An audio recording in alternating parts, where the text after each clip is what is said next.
Baik, soal berikut. Pada masing-masing reaksi keseimbangan pada pilihan jawaban di bawah dilakukan perubahan secara terpisah. Pertama, tekanan dinaikkan pada suhu tetap, kemudian yang kedua, suhu dinaikkan pada tekanan tetap. Pertanyaannya, di antara reaksi berikut, yang menghasilkan produk lebih banyak adalah. Nah, ini soal tentang apa? Tentang keseimbangan, khususnya pergeseran keseimbangan. Di antara beberapa faktor yang menggeser keseimbangan, yaitu konsentrasi, suhu, tekanan, maka soal ini khusus tentang pengaruh suhu dan tekanan.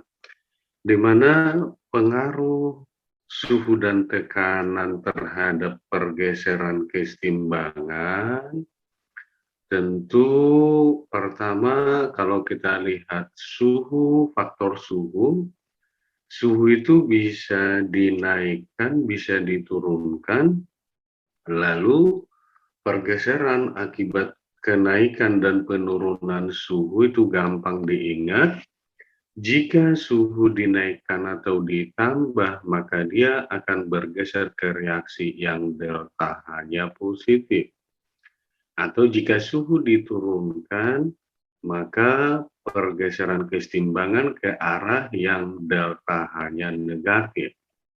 Dengan demikian, kalau suatu reaksi menghasilkan produk atau kanan lebih banyak, itu artinya kan bergeser ke kanan.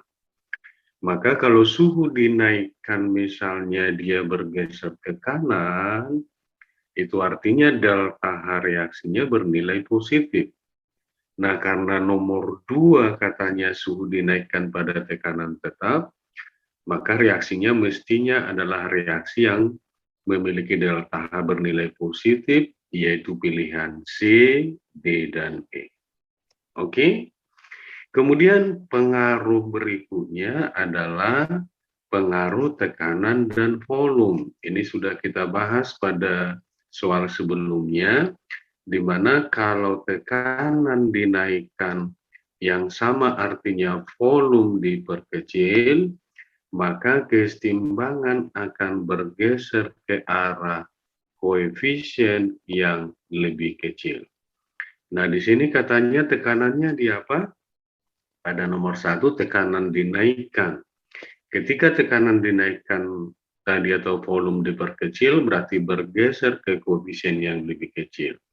Berarti yang kanan atau produknya harus memiliki koefisien lebih kecil dari kiri.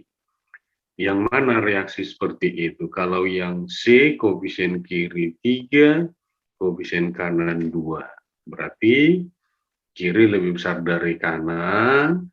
Sedangkan koefisien D misalnya kirinya 2, kanannya 2. Di sini tidak terjadi atau pergeseran tidak dapat disebabkan oleh perubahan tekanan dan volume karena koefisien kiri sama dengan kanan.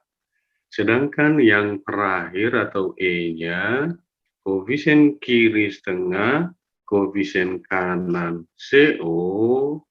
Kenapa koefisien kiri setengah? Karena dalam keseimbangan itu padat dan cair tidak diperhitungkan. Jadi yang di kiri hanya setengah, di kanan 1. Maka tadi karena kita cari reaksi di mana koefisien kanannya lebih kecil, maka jawaban yang tepat adalah yang C. Oke, mantap.